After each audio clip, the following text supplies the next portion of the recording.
Sean Meyers now joined by John Ruane, the head coach of the Penn-Trafford Warriors, as his team is headed to the WPIAL 5A Championship to be played on Saturday against Moon down at Heinz Field.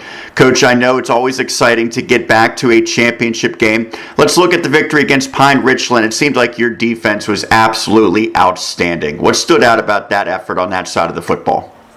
Well, I mean, it was just the backs against the wall mentality.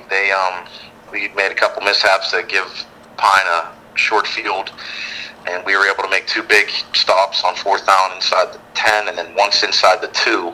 And ultimately, I think that really swung the game in our favor. We didn't have a great start on offense, but as soon as we made that goal line stand, the 2-yard line, we broke out of there. We got a big run to start the drive, and we ended up with a field goal.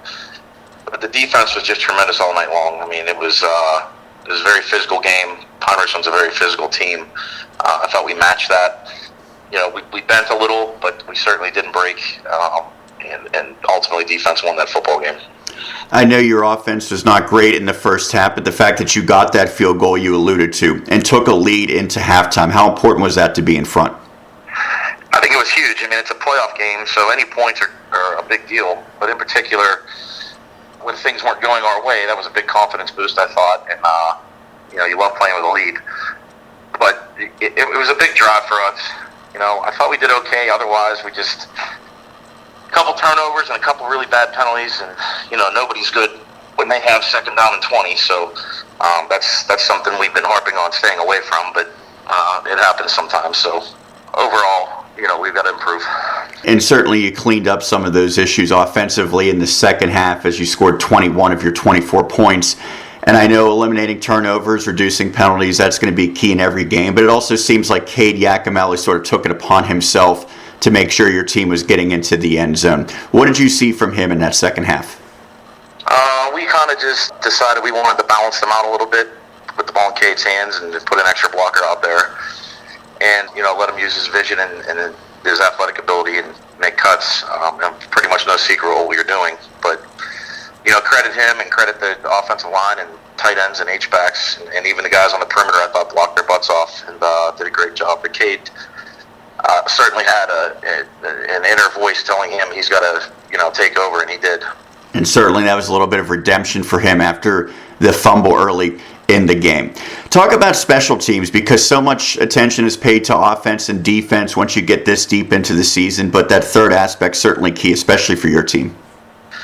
Yeah, again, Nathan Schlesinger was money on a field goal, and I thought our kickoff coverage was great. We kept them on a long field all night, but ultimately the best player of the night on special teams was Josh Huffman. He had 3 outstanding punts, and in particular one where we're backed up at our own 1-yard line, and he crushed 140 yards and it went out of bounds. And that's tough to cover those ones because you got to max protect, and he placed it perfectly and crushed it. So he did an awesome job. He's an underrated punter. He's a 3-year starter punter. He's been fantastic for us as well. The hidden secret, it's not really a secret if you watch film with Moon, is they are fantastic on special teams. So this is a massive point of emphasis going into the championship. I know from a coach's perspective you maybe don't have this approach, but from the players who were on the wrong end of a pretty lopsided score against Pine Richland last year, how sweet was it to get the victory, to get some redemption, and to defeat the defending champions in the process? Yeah, I mean, I'll be honest with you, we didn't really look at it that way. We decided a long time ago to kind of put last year in the past and move on to this year. I mean, ultimately that sounds good after the fact, but that was not our mentality going into the game. We've moved past last year, and we talked about how this is our team now, and we're just excited to beat those guys because they were in the semis and the next step. You've been in this situation before. You've coached teams that have played for a WPIAL championship. How do you balance the excitement, the celebration after that massive victory on Friday and getting to the championship, and then making sure the focus is proper throughout this entire week of practice? Well, I think that we had the excitement Friday, and the kids should be excited. I mean, they're getting to play at Heinz Field, but from experience, as coaches, we've talked about how as great as it is and all that stuff, it hurts a lot worse when you don't win this one. So we've really done a good job of kids and coaches combined, I believe, to get focused on Moon and putting aside all the hoopla with the game and worried about the task at hand like any other Friday night. Talking to John Ruane, the head coach of the Penn-Trafford Warriors, before his team's matchup in the 5A championship against the Moon Tigers. This is certainly a unique week. It's Thanksgiving week. I know the school schedule has changed a little bit. You also have one extra day because the championship game is being competed not only on Saturday, but Saturday night. So take me through how you've sort of mapped out this week to optimize your time. Well, funny enough, we played a Saturday game this year against Shaler, and we kind of used that as our model for the week as far as practice schedule. We just got some extra work in on Monday on some new installations, some special teams, a lot of walkthrough, a lot of teach, which was great. We got an extra time to do that, kind of, point out to the kids what we think would, how Moon lines up both sides of the ball and the importance of specials. And then, we basically bump everything back a day. Monday becomes Tuesday, Tuesday becomes Wednesday, etc. It's a great thing to be practicing on Thanksgiving. I don't know. It's like it's something that not a lot of people get to do, so we definitely are excited about that. And ultimately we didn't change much as far as the rigor of practice and how we're doing things. We just bumped everything a day. When you look at Moon, this is a team that obviously has been terrific all season. They are undefeated at 12-0.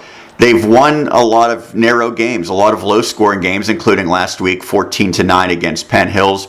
They defeated Woodland Hills by 8 points in the quarterfinals. When you look at them on film, especially the last couple weeks in the playoffs, what stands out? Well, you can tell that they are a very tight-knit team. They play really hard together. It's an unfamiliar opponent for us, obviously, that we haven't played, but and just kind of studying them and seeing what they do. They play hard as heck. They get off the football. They run to the football on defense. They take great pride in their physicality. But they have athletes as well. They can throw the ball down the field. They've done that a lot this year. They've had a couple games where they've won the game through the air. So they're multifaceted. And like I said, special teams-wise, they take a ton of pride in that. I think I've seen at least 13 different types of kickoffs, onside kicks, pooch kicks. They'll kick it deep once in a while. It's kind of, they have a plan for that. They've blocked a lot of kicks and field goals. So this is a complete football team. They're obviously very well coached. Coach Lynn is tremendous. They've been good for a while now, and this is no exception. This is a great football team. The name that I've heard a lot throughout the season for them is Dylan Sleeve, up their leading rusher with a little more than 750 yards.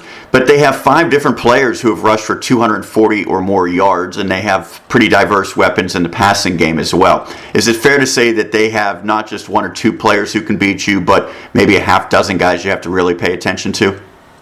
Absolutely. It's fair because that's what they do. If you're not going to key on any one guy, we'd be crazy to do that.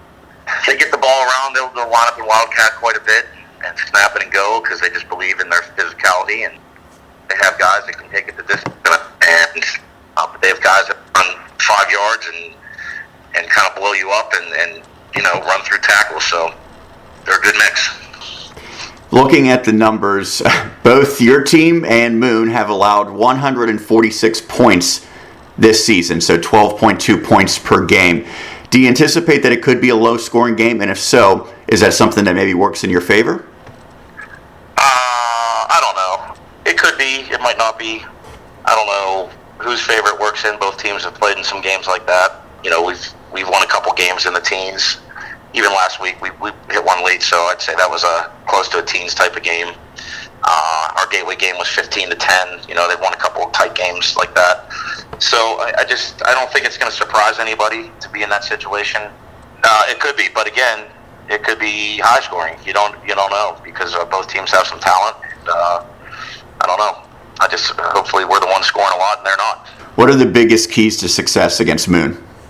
Well, you got to get them off the field. They love possessing the football and kind of grinding you down. So we've got to be really good on first down, putting them in an adverse situation. We've got to protect the football. They are terrific at generating turnovers, a lot of strip sacks. Like I said, with the block punts and whatnot, they have splash plays on defense and special teams that flip the game. So we've got to be very cognizant of that and don't let that happen. And then, we've got to make our possessions count and start early. We cannot wait like we did till the second half against Pine. It might be too late this time. We're playing a really, really good football team that it certainly looks like they have desire to win. So we've got to come out to a fast start. Lastly, I know you've been here before guiding the team to Heinz Field on a couple of occasions. What is it like to play in this atmosphere? How do you make sure that it's not too big of a moment for the players? I mean, it's tremendous. I'll tell you, it's different than playing in a high school stadium from this standpoint. It seems like the play clock chops in faster. You know, it's a little harder to communicate because of the noise. Other than that, I mean, they just got to line up and play, you know. We've harped on it. We said, you know, when you get in that stadium, take a good look and then don't look up again. You don't want to be caught in the moment. You want to be caught in the football game. So I like our kids' maturity. I think they understand that, and I think that we have a good shot if we play our game. John, thank you so much. Congratulations on getting to the championship, and good luck on Saturday. Thank you very much. That's John Ruane, head coach of the Penn-Trafford Warriors.